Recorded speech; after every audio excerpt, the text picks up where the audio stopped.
Surprise everyone and welcome to a new episode of Surprise Guest with Pia Arcangel. Tuloy-tuloy lang ang kwentuhan at the conversations are non-stop, endless, and always one big happy surprise. And today, we will all meet our guest at the same time. I will be receiving a set of clues to try and figure out who today's guest will be. All right, the clues are coming in. Next, first clue, health buff. Okay, pwedeng male, pwedeng female. Next clue. Obvious ba? Wala pa akong balak to guess after one clue.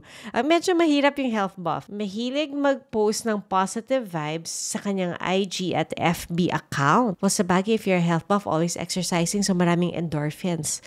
Okay, may isa pa bang clue? A hands-on mom. So now I know. Our guest is female. Tagapagbalita sa radyo at TV. I think I know who our guest is. Last clue na ba yun? Should I start my guess now? Because I can think of one person who fits this perfectly. Atong description na to. Health buff, hands-on mom, tagapagbalita sa radyo at TV. My guess is Lala Roque. Ayan! Hindi ako sanay. Surprise! Yay! I'm so happy na makita ka. Oh my gosh, at tagal-tagal na natin hindi nagkita at nagkwentuhan. Kaya nga nung sinabi sa akin na mag-guest pa sa'yo, ay gusto ko yan. Grabe, ang tagal na natin hindi nakapagkwentuhan. I know, and alam mo Lala, talagang eto no joke, iniisip lang kita kanina because, kasi, di ba nagpo-post ka ng mga recipes mo? So kanina lang, gumawa ako ng overnight, kagabi pala, tas kanina ko lang kinain, overnight na chia seeds. Sabi ko, parang gato ata yung lasa ng mga ginagawa ni Lala. Recipe mo? Wala lang, gatas lang, tsaka chia seeds. Tas ano hinalo mo sa chia seeds? Parang nilagyan ko lang ng konting granola. Ay, talaga ba? Para may konting tamis. Para hindi mo masyadong ang bait mo naman. Ano ba dapat? Yeah. Fruits? Yeah. You should try some of my overnight oats. So, one of my favorites actually. Talaga? Sinesave ko lahat ng mga bawal ka ba sa recipe oats? mo? Hindi, wala lang akong oats sa bahay. Thanks. Thanks ako. Bumili ka na para matry mo naman. Ang dami kong recipe, laging may oats eh. Hindi mo matatry recipes. Kaya nga nakasave pa lang siya kasi hindi pa ako nakakabili ng oats. Uy, kamusta na Lala? I know you're super busy kasi ikaw ay laging on radio and then sometimes nakikita kita sa news bulletin and then of course all your workouts. What's keeping you the busiest these days? Siyempre, as a mom, naman we really decided to prioritize family, lalo na ngayon teenagers ng anak ko, dalawa kong daughters, barkada na kami. My bunso will be 13, imagine. 13 na si Tori. Dati ganyan lang sila kaliliit sa makeup room. Nakikinig siya ngayon. Siya nga nag-makeup sa akin. Ay, wow. Tingnan mo, sila na nag-makeup sa akin kasi tinatamad na ako. Pati mga damit ko, sila na rin ang pumipili. I think yun yung best part of having teenage daughters. Sila na ang stylist, makeup artist, photographer, videographer, lahat na. Yes. Sila rin actually nag-set up nitong Zoom natin ngayon. Tamo, asaya, di ba? Diba? At least, yung part ng buhay ko na yun kasi, alam mo naman yun, di ba? Nung reporters pa tayo, talagang sobrang uwi ka lang para maligo, tulog ng konti, and then you're out. You don't even know where you're gonna go the next day. Magugulat na lang yung mami ko, nasa probinsya na pala ako, tapos 1 week bago umuwi, something like that. But namiss ko rin yung part na yun, yung on the go. But then when I got married, alam mo naman na talagang I really prayed about it and I had to prioritize things. So medyo kailangan tayo magbawas ng mga schedule. And blessing na nagkaroon din ako ng opportunity sa radio. So I had a show sa radio, kaya mas naayos din yung schedule ko kasi my radio show is just an hour a day. So, para mas nakakatutok din ako sa passions ko, tapos sa pamilya, and of course, this is my childhood dream di ba? Alam mo naman maging reporter and anchor. So, nagagawa ko pa rin siya kahit paunti-unti. So, I'm happy with that. I'm so thankful kay Lord dyan. I'm sure ang pinaka-appreciative of the fact that you're at home now is your family, di ba? Because you're very present. Was it a hard decision for you, yung deciding to cut back on news work or field work? Actually, may mga times. Noong una, talagang desidido ko kasi nga, I prayed about it. Nung nagpakasal naman ako, simple lang yung sinusundan ko sa buhay. Your priority should be God, and then your husband, and then your children, and then your career. Tapos yung mga extended activities na. So nung nagkaroon ako ng parang crossroads na ganon, kasi nga parang gusto ko pa sa career but then it was really time to get married. I was 29 that time. So I knew it was really time to choose. So I just became faithful. Sabi ko lang, sige Lord, bahala ka na. You know what I want, you know my dreams. But then you said this should be the priority. So, sinunod ko lang. So, may times na parang nainggit ako na, ay, gusto ko yon yung mga in-action nyo na toxic na araw, pero ang sarap ng feeling kapag na-deliver mo yung news, di ba? Lalo na kung breaking news yan. Minsan na-miss ko yon. But then when I come to see my kids and the family, and doon ko na-realize na, oh, okay, everything happens for a reason, and this is God's perfect time. Sabi ko nga, yung dalawang anak ko yung aking Nobel Peace Prize tsaka Pulitzer Award. So, okay na yan. Actually, oo nga, when you put it that way, di ba? And also, Lala, it's not as if you didn't have your fair share, di ba, of all the big stories. Kasi nagawa mo sports, nagawa mo politics. Ilang years ka ba in total, like, covering? Kasi now naman you're still doing it just from the studio, but I mean, sa field, ilang taon ka na sa field? Ang tagal na rin. Well, I've been in the media industry since year 2000. So, naisip ko nga, ang tagal na rin pala.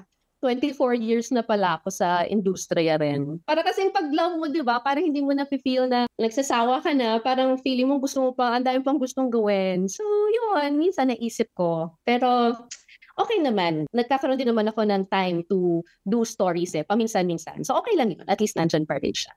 Yes, of course, napapanood namin. And then, syempre, tiring pa rin yung daily grind mo kasi everyday pasok sa radyo. And then, syempre, it's not as if kung 1 hour ka ere, 1 hour lang naman ang trabaho mo. Hindi naman ganun May preparation pa yan. How do you manage? How do you juggle everything that's going on? I wake up earlier than everybody. Of course, start my day with a prayer. Tapos, chores. Alam mo ba, talagang pinanindigan ko na wala kaming house help. No yaya, no house help. So, I clean. I clean the house, I cook, laba. So I make sure, bago ko pumasok, I leave the house around 10:15. Tapos ko na yung chores.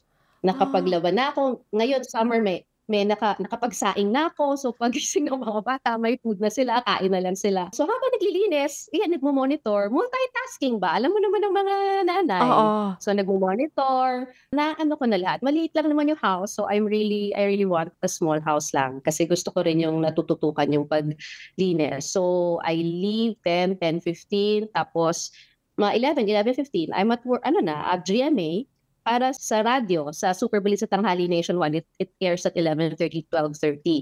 So habang nasa kotse rin ako, nagmo-monitor din ako. Ganun siya. Every time na may free time ako, basa, singit-singit lang. And then after that, I make it a point as much as possible. I work out thrice a week.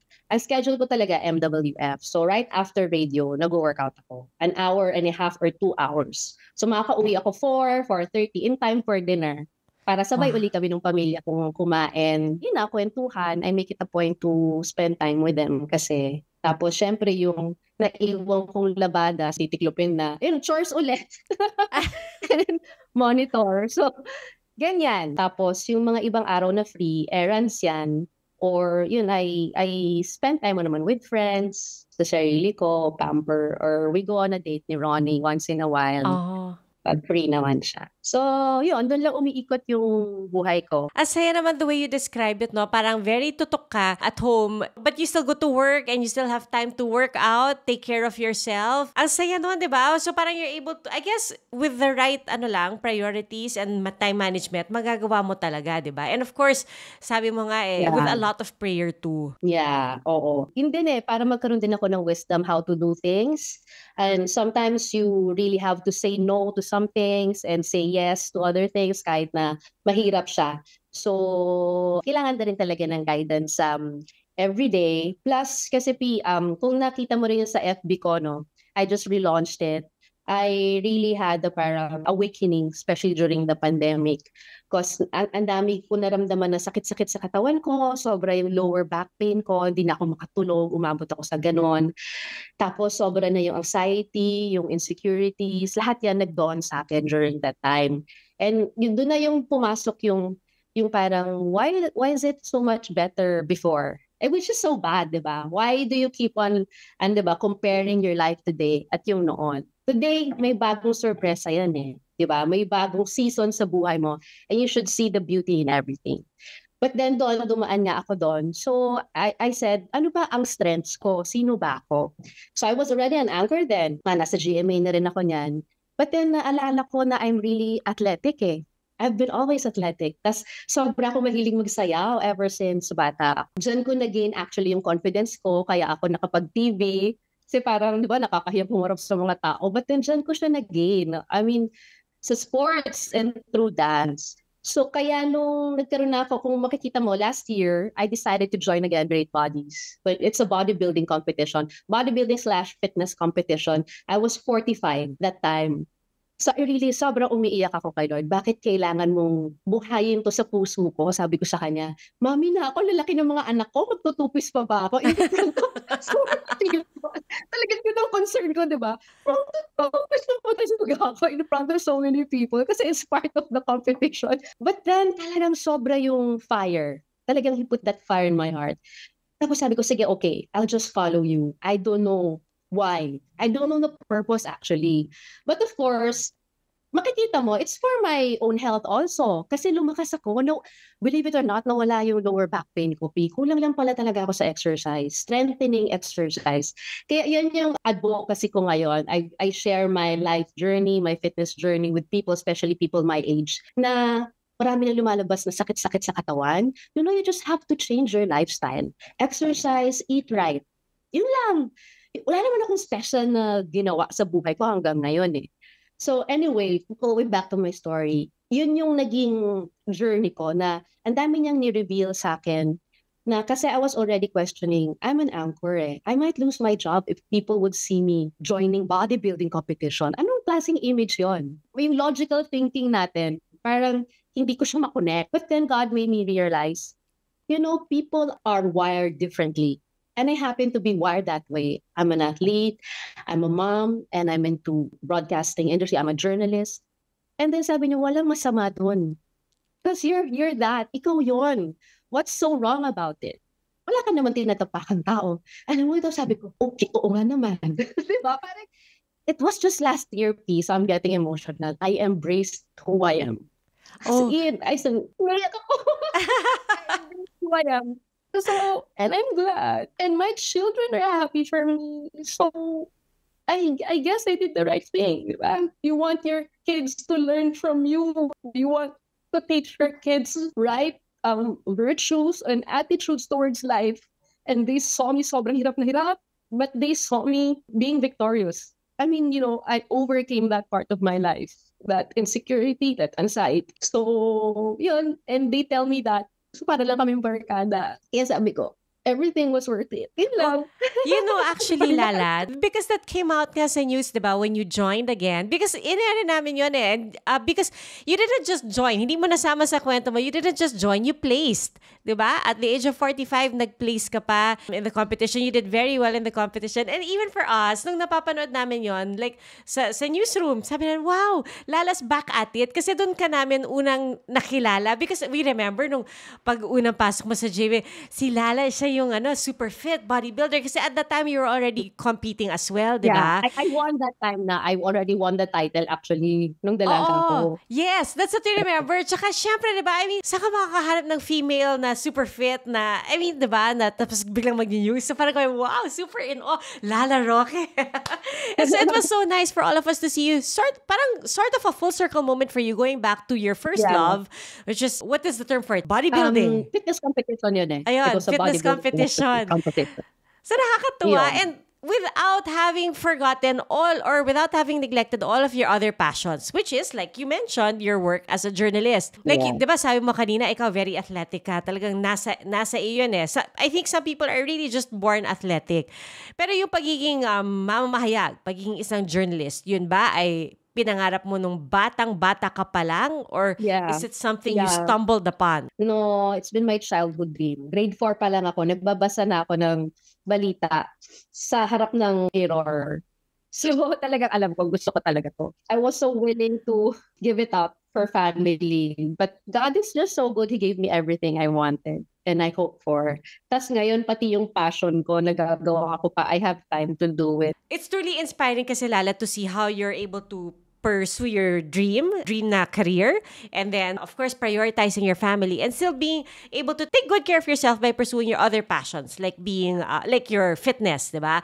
And bodybuilding. So, I'm sure, alam mo yun, parang people who meet you, who see you, they wanna do the same thing. Yung energy mo ba, saan nanggagaling yan? Kasi to focus on just one thing is difficult enough as it is, but to be able to do all that together, saan ba galing yung energy mo? Stay updated with Nelson Canlas, Nabasted ka na ba? No. Oh, ako with confidence ha. the online source for anything showbiz. Teka muna Ray ha, meron akong sorpresa sa iyo. Hello? Oh, ay! The latest celebrity news bago pa kumalat para sa ating mga updaters. 7 months mo kinimkim ito. Bakit ngayon mo lang nailabas?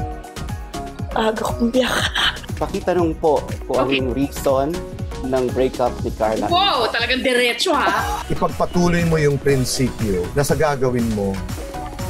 Huwag kang manakit. Be fair and be grateful.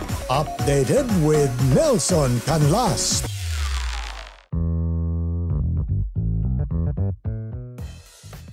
Yung energy mo ba, saan nanggagaling yan? Kasi to focus on just one thing is difficult enough as it is, but to be able to do all that together, saan ba galing yung energy mo? I think it's coming from the fact that you embrace lang who you are. Kasi parang nakakahinayang. Alam mo, medyo morbid, pero pag may pagkakataon ako, I imagine myself in my deathbed. And then like ko lang iniisip, ano yung maaalala ko, ano yung pagsisisihan kung hindi ko ginawa. So kaya lang I live my life the way I want to live it now because I don't want to regret anything when the time comes. So kaya pag tinatamad ka, actually minsan hindi ka naman mahina, tamad ka lang. Di ba? Aminin mo lang sa sarili mo. Di ba parang sabihin mo lang akong oras mag-gym meron Pwede ka nga mag-YouTube 20 minutes lang pero nanonood ka ng Netflix ng 2 hours. So may time ka. Alam mo yan, it's just a matter of, ang pinakamahirap na kalaban is sarili mo. So when I accepted that fact na I want to live my life na walang regrets, doon siguro pumapasok yun, yung parang nawawala na lang yung pagod mo. Pero with my age, maramdaman mo na rin yung mga lahi-lahi, mga sakit-sakit. But then, maingat lang ako ngayon. Kahit sa pag-workout, hindi ako yung parang nung kabataan ko mag-workout. Basta alam ko yung limit lang ng katawan ko, ganun lang. Tapos you just have to do it one day at a time. Nagugulat din ako na, nagawa ko siya. Yun, ganun lang. Para after nito, kailangan ko mag-exercise after natin mag-usap. Ako yung mga post mo, yung sa biking mo. Iba yung sa'yo, mas hardcore yung sa'yo. Darating tayo dyan, tayo, gym bodies. Oo nga, pwede. Ang dami nating something in common. And eto, speaking of something in common, one of the things we also have in common was yung fieldwork natin. And we actually covered a lot of the same stories, di ba? Pareho tayong nag-cover, of course, the legendary Manny Pacquiao. Do you still remember yung first coverage mo kay Manny Pacquiao? Ano doon? Yung first? Basta alam ko, yung mga toxic na nakikipag-agawan ako siya ng interview sa kanya. Nakikipagbalyahan ako. Yan, yung mga katarayan ko kailangan lumabas para makasurvive. Yung mga ganyan ang naalala ko. Sisingit ka, no, para makalapit. Oo, tas ang daming humaharap sa'yo. So, kailangan mo talagang i-assert ang sarili mo. Yan, yung mga ganyan. Kwento mo naman sa amin, what was the longest? Yung, di ba kasi ano yan pag magko-cover ka, minsan 1 week, minsan 2 weeks. Depende sa training yung camp. America. Oo. Yeah, every time I went with Manny sa America, yun yung longest. Mga 2 weeks yun Or a little over 2 weeks. So, yung training niya doon hanggang sa pag-uwi, di ba? Naalala ko, naiwan niya ako. Grabe, ang bilis maglakad. Pagbaba ng aeroplano sa unang hirit, kailangan ko siyang interviewin. Nakita ko sa video, nagtumatakbo ako doon sa may pagbaba ng aeroplano. Si Manny nandun na sa harap. Sabi ko, ano ba yan? Sabi ko, nauna na siya, Igan. Nauna na siya. Sasaluhin yun na lang dyan. Hindi na ako nakahabol. Syempre may bit-bit ka pang bag, di ba? I know, sobrang nakahirap. Pero alam mo, ang saya lang na, di ba, nagkaroon ka ng pagkakataon na i-cover yon. The legendary na siya ngayon, Manny Pacquiao. It was really a wonderful time. Pero hindi lang sports ang kinover mo. You also covered different beats, different stories. Kasi ang shift ko, early morning, 5 a.m. So yan yung kasagsagan niya ng mga rally, Hello Garci, yan yung mga lahat, ang dami politics sa Senado. Yun yung may mga nakukulong sa Senado. Ako rin yung tututok sa umaga. So parang general assignment kasi ako noon. So, I'm really happy na parang nakita ko lahat yung, at nagkaroon ako ng pagkakataon na ma-experience din yon, from politics to mga sunog, lahat na, sunog, baha, di ba? Yung bagyong Milenyo na lumipad yung bubong, tapos ano talaga yun, nilipad ako kasama dun, bumalandra ako dun sa bahay nung i-cover ko, kasi sobrang lakas nung hangin nun. Remember, yun yung video na may lumipad na rin. Oo. Yun, that was our coverage with Jojo Quebral. Wow! I remember, but not in detail. So, I remember yung Bagyong Milenyo, tsaka yung mga images nga na may mga nililipad. So, I don't remember na nilipad ka, Lala. Oh my God. Hindi ko alam kung ano, pero bumalanda talaga ako dun. Sabi ko, para akala ko kasama ako yung sa rep, ha? Wow! Kasi sobrang lakas noon. Alam mo, di ba, usually pag may mga nagtatanong always kung ano yung pinaka-memorable, most memorable story for you or most memorable coverage. Pero ako yung question ko for you is, do you still remember your first day ever on the field? Oh my gosh. Anesthesia. Malalim. Wala na. O sige, ano yung pinaka-naaalala mong coverage or pinaka-lumang coverage na naalala mo? Okay. Oo. Nung nasa GMA ako, marami kami, di ba, ng batch namin na new reporters. Parang 10 ba kami. Tapos parang pangarap namin, makapag-live. Makapag-live. Tsaka makapag-AV. Alam mo yun, yung mag-aantay ka ng, sana AV yung storya ko. Ganon. Tipong nagsistay ka na hanggang 11 p.m. Magsaksi time na para pag AV ka, ganun siya kapag bago ka pa, di ba? So, ganun talaga yung goal. Weekend nun, tapos may na-aksidente, mga estudyante to, elementary, on a field trip sa may Montalban. Dumaan yung bus sa Sapa, tapos malakas yung current, nalaglag yung bus with the kids. Sobra! Grabe, ang layo ng storya na yon. Naalala ko si Ma'am Queenie pa, yung nakatutok nun sa weekend. So biglang, okay Lala, go live. First live ko yun. Morning yun nung na-discover na aksidente yung mga bata. Hanggang sa hinahanap na yung mga bata, tas yung injuries, yung inaalam na yung kung may nasawi o merong yung nanay, hinahanap yung anak niya. Hanggang gabi, nag-live ako doon. So yun yung first ko. Parang tragic siya, pero nag-celebrate ako after kasi sabi ko sa van, uy, nakapag-live na ako, kain tayo, celebrate tayo. So, nagpakain talaga ako kasi sabi ko, nakapag-live na, kasawa ka sa GMA. Sabi ko gano'n. Kumbaga, nabinyagan ka na. Nabinyagan na ako. Tapos sabi ni Ma'am Queenie, good job naman daw ako nung araw na yun. Sabi ko, okay, let's celebrate. So, yun siya. Pero grabe yun. Pero alam mo pala pag gano'n, no, Pip, wala ka ng panahong kabahan. Kasi you just have to get the story Update, mayat-maya yun yung time na yun. So yun hindi ko makalimutan na coverage ko nung bago pa lang ako sa GMA as a reporter. Kamusta yung transition mo from covering sports to covering hard news? Actually, no, di ba PBA courtside reporter ako. When I resigned as a PBA courtside reporter, I really wanted to enter hard news. So bago ako mag-GMA, nag-radio anchor na ako sa Radio Mindanao Network. So, talagang exposed na ako to politics tsaka local news bago pa ako lumipat ng GMA. So hindi siya big transition? Hindi na siya big transition for me because I was already an anchor for Radio Mindanao Network before I entered GMA. And then now, syempre, now that you're busy with the Super Balita sa Tanghali nationwide, paano yung preparation mo for that? Sabi mo, nagmo-monitor ka in the morning, tapos syempre, kahit tapos na yung show mo, monitor ka pa rin I think yun yung challenge sa radyo kasi sa radyo talagang parang minute per minute may nangyayari. So, kailangan super updated ka talaga. Oo. Wala. Alam mo naman ngayon, buti na lang sa teknolohiya. Viber group namin, updated yan hanggang gabi. So, alam mo na, oy, kamusta yung nangyari kay ganito, kay ganyan, may pumutok na balita. So, once in a while, you just read. Pero syempre, alam mo yung mahirap din sa akin. Aminado nga ako na sobrang bilis ng balita tsaka ng teknolohiya. Nahuhuli na rin ako.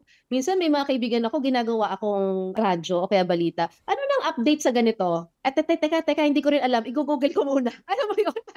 Nauuna pa sila sa akin mag-follow up. Pero gano'n lang, just once in a while you do that. And then when you're, when you're in the business, you always, keep yourself updated as much as possible. You already din na pala radio bago ka pa nag-TV. TV una. Pero Akala ko- sportscaster ako. Oo. Sportscaster Hindi. ako. Sa Radio Mindanao, Hard news na yon. okay. Hard news na yon. Before ako ang first exposure sa hard news sa Radio Mindanao Network talaga. And now, sa Super Balita sa Tanghali Nationwide, ano yung mga pinaka-enjoyable parts of the job? I mean, actually maganda yung schedule rin na tanghali, di ba? Kasi Oo. gitna yun may nangyari kanina tas may ina-expect kang mangyari mamaya. Yeah, follow. Oo. Kami naman kasi, we deliver the news. Tapos, yun nga, yung update ng interview. So, depende sa pangangailangan. Alam mo naman sa balita. But what I really love about radio is yung pagiging casual and spontaneous. Parang tao ka lang. Nagkakamali ka, and then people would hear it. Like, people would even watch us kasi FB Live kami. But unlike TV, di ba, medyo kailangan mas perfect ka. Pero sa radyo talaga, ganito lang itsura namin. Pero parang lang tayo nagkukwentuhan habang nanananghalian. And that's what I love radio. It's just so real for me. So yun yung na-enjoy ko. That's why I always look forward every day to doing my radio program. Also, I have my Bahay at Buhay kasama si Lala Roque every Sunday. That's where you will see the other side of me. The mommy side of me, the bubbly side of me, the light side of me. It's 9 a.m. to 10 a.m. So ito naman, P, I'm so happy. Pinagdasal ko rin to kasi na ma-share ko yung wisdom, yung struggles ko bilang tao, and paano rin natin napapagtagumpayan yung iba't ibang season ng buhay natin. And then si Sir Glenn, he gave me this parang opportunity to conceptualize every program, every Sunday. So may certain topic ako na gustong I just present it to him and then he approves it. Actually, yung mga topics doon, nakaka-relate ako. Kasi napagdaanan ko siya and nakakatuwa siya, very uplifting that people would text or even, yun nga, nagko-comment na we're on the same boat. Normal pala yung nararamdaman natin, yung mga struggles natin, normal yon. Maaaring dahil sa perimenopause, alam mo yung mga ganyan, maaaring because of your childhood experiences. But the thing is, we should heal now. And that's the purpose of the show, to uplift the lives of people. So I'm very, very happy with that show of mine na marami rin tayo natutulungan kahit pa. Nice, no? Kasi kahit Sunday siya, it doesn't feel like you're working on a Sunday kasi yung pinag-uusapan nyo is talagang, parang something that you're very invested in also. Yes. Oh, sobra. So parang hindi nagtatrabaho. Paano yan, Lala, pag sinabi ng girls mo na gusto rin nilang maging reporter or anchor one day, papayag ka? Oo naman. Pero parang ayaw nila. Minsan wala. ako ng picture, ayaw nila eh. Ayaw nila na ikaw yung mag-post ng picture? Ayaw nilang kasama sila. Okay. They don't like. So sabi ko, okay, fine. Wag ako na lang. Pero papaalam ako. Popost ko talaga to. Gusto ko makita to sa sa timeline ko. At tapos papayag din eventually. Papayag na sila. Wala silang magagawa. Uy, Lala, nako, thank you so much for sharing your journey with us. So insightful, so inspiring. I think more than anything, so inspiring. Kasi like you said, maraming nakaka-relate, di ba? And the best part is knowing you are not alone. Parang yung pinagdadaanan mo, hindi lang ikaw ang dumadaan sa ganyan. Tapos ito, merong isang magsasabi sa atin na ganito yung istorya ko, ganito experience ko. Sabay tayo sa journey na to. So thank you for that, Lala. Thank you so much. And it was so nice catching up with you. Pero hindi pa tayo tapos because before we let you go, meron tayong isang surprise game para sa'yo. Okay? Kaya ko ba yan? Ay, kayang-kaya mo to. Kaya mo nga pag-fitness competition at the age of 45. Okay. So, ang ganda ng title ng game natin. Okay. Ang title ng game ay Lalaban. As in, lalaban? O aatras. Uy, pwedeng title to ng show. Lalaban o aatras. Walang lalaban. Ayan. Okay. Anyway. Okay. So, sasabihin mo lang, Lala, kung alin dito ang mas pipiliin mo. Okay? Kung saan ka lalaban, kung saan ka aatras. Okay. Ang pag-career sa pag-TikTok, lalaban ka ba or aatras? Lalaban. Lumalaban na nga ako pero mahina pa. Alam mo, mahirap ang TikTok, no? Oo, tapos mag-aaral ka ng sayaw. Ang complicated. Pero dancer ka naman eh. Lumaban ako sa TikTok challenge na Pantropiko. Pero, ang step ko, Zumba.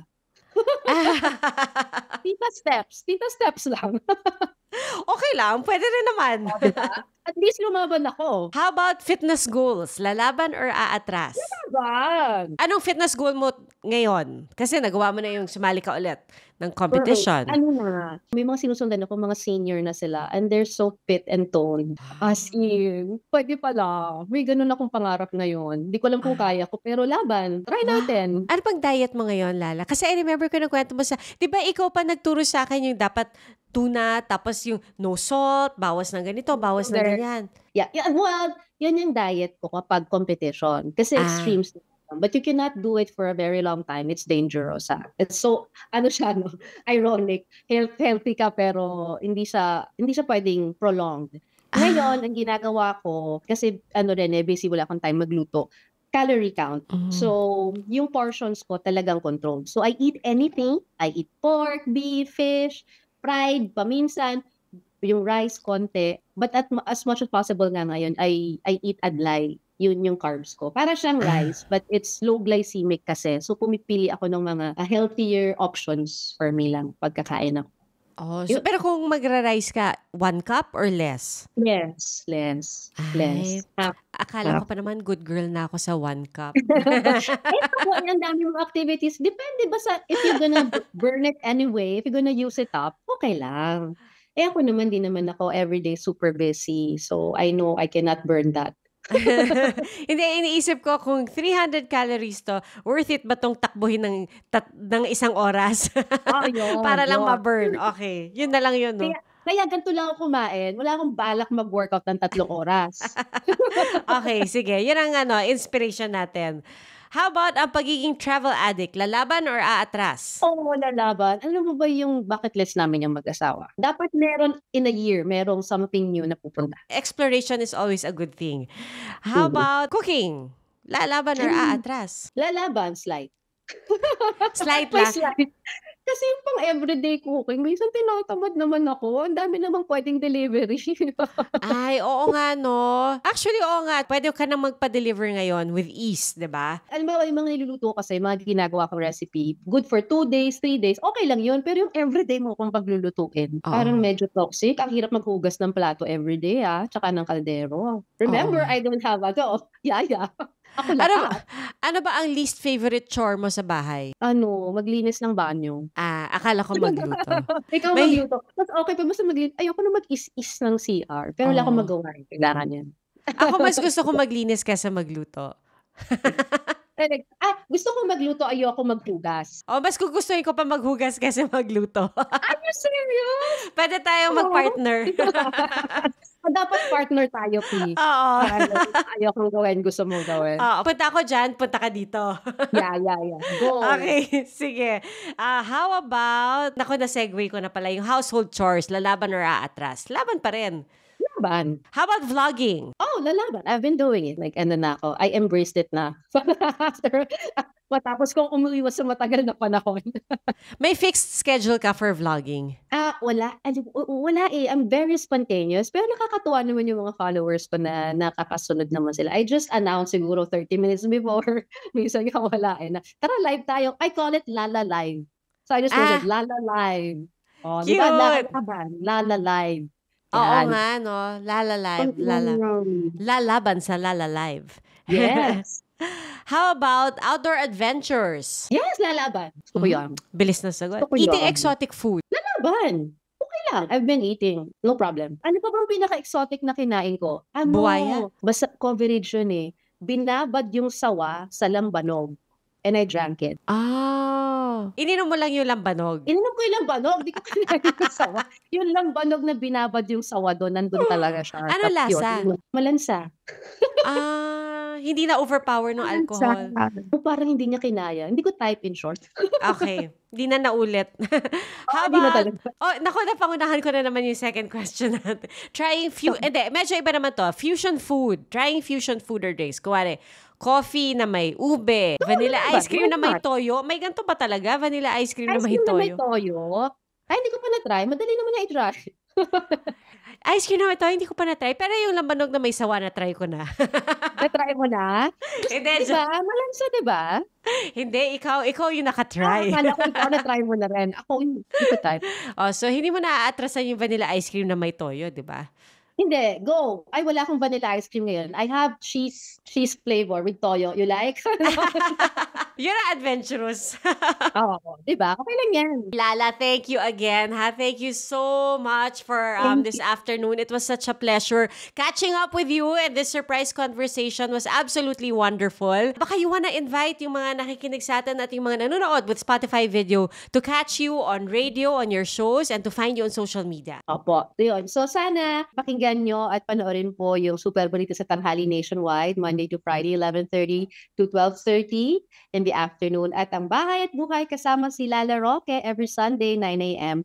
to 10 a.m. Tapos po sa aking official page na FB, Lala Roque Official. Doon po ako nag-share ng aking mga fitness journey, mga recipes, even exercises. And I would really love to hear from you para matuto rin po ako sa inyo. My IG account is Lala Roque G. Tapos, yung TikTok din nandun. But pero mas madalas ako sa FB and IG. So I hope you can follow me. Po mga kapuso, maraming salamat. So, na-miss kita. Thank you so much for guesting me, ha? I'm so Na-miss happy. na kita, Lala. Thank you so much. This surprise was planned by the team of Ronald Ramido and Aubrey De Los Reyes, edited by Shirley Paghiligan with the amazing people of GMA Integrated News. Don't forget to like and subscribe. Till the next surprise.